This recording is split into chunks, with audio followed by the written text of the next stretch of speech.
মেহেন্দি আর নীলা একসাথে পড়তো একই কলেজে। প্রথম দিকে তারা একে অপরকে পছন্দ করতো না, কিন্তু সময়ের সাথে সাথে গল্প, তর্ক, আড্ডা সবকিছুতেই ধীরে ধীরে বন্ধুত্ব তৈরি হলো। মেহেন্দি খেয়াল করলো নীলার উপস্থিত ছাড়া তার দিন অসম্পূর্ণ। নীলাও বুঝলো মেহেন্দি ছাড়া তার হাসিটা যেন সত্যি হয় না। বন্ধুত্ব ধীরে ধীরে প্রেমে রূপ নিল। তারা প্রতিদিন একে অপরকে ভবিষ্যতের প্রতিশ্রুতি দিত। বিয়ের পর আমরা একসাথে সমুদ্র ভ্রমণে যাব, এমন হাজারো স্বপ্ন সাজাতো প্রতিদিন হয়ে উঠছিল মধুর কল্পনায় ভরা।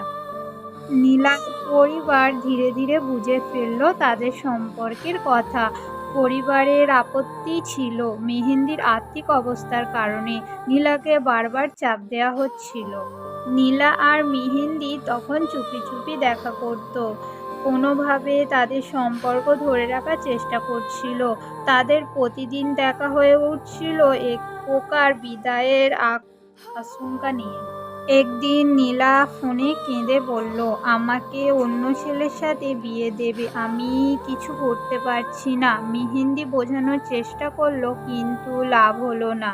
বিয়ের আগের দিন নীলা মেহেন্দির হাতে একটি চিঠি দিল, যদি কোনোদিন সুযোগ হয় আবার দেখা হবে। চোখের জলে ভিজে গেল সেই শেষ মুহূর্ত।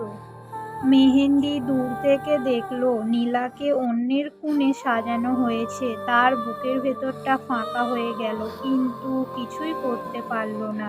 বছরের পর বছর মেহেন্দি সেই শেষ চিঠিটা পড়ে। প্রতিটি শব্দ যেন তার বুকের ভেতর আগুনের মতন জ্বলে ওঠে, কিন্তু তবুও সে চিঠি ফেলে দেয়নি।